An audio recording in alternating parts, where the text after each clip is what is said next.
Fierce winds stir deadly California wildfires as teams search for victims.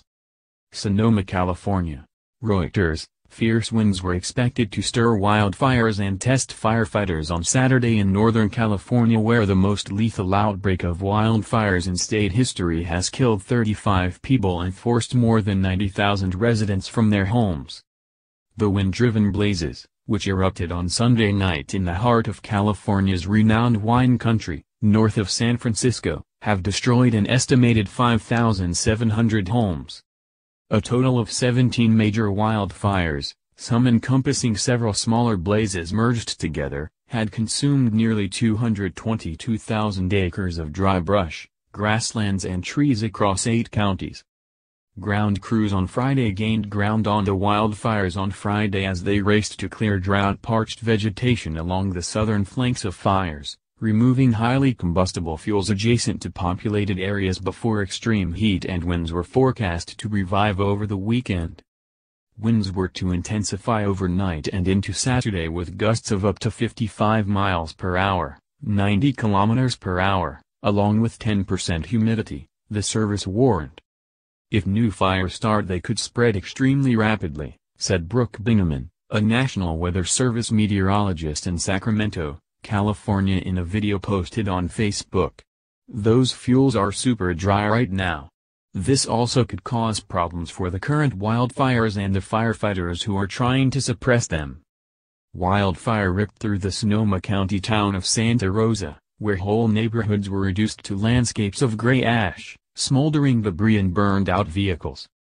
The 35 confirmed fatalities, 19 in Sonoma County, mark the greatest loss of life from a single fire event on record in California, surpassing the 29 deaths from the Griffith Park fire of 1933 in Los Angeles.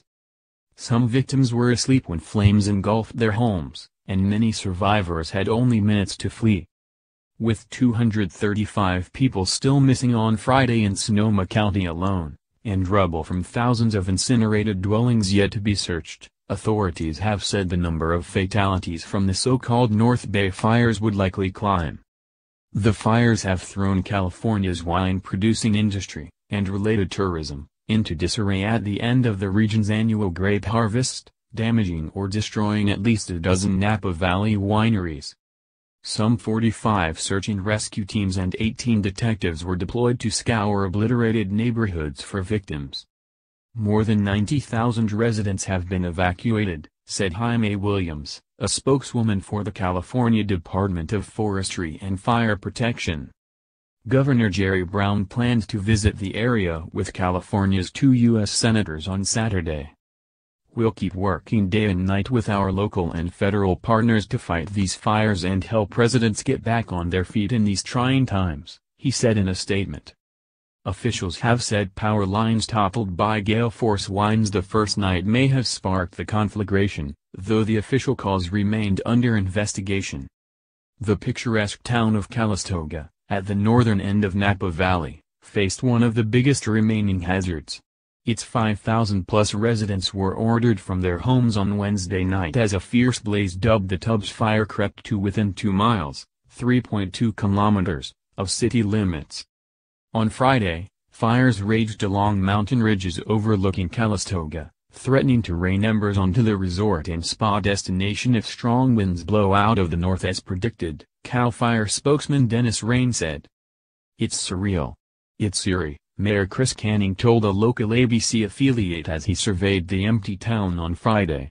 "It's calm now and it's giving CAL FIRE an opportunity to really bang it down." The year's wildfire season is one of the worst in history in the United States, with nearly 8.6 million acres, 3.5 million hectares, burned, just behind 2012, according to the National Interagency Fire Center.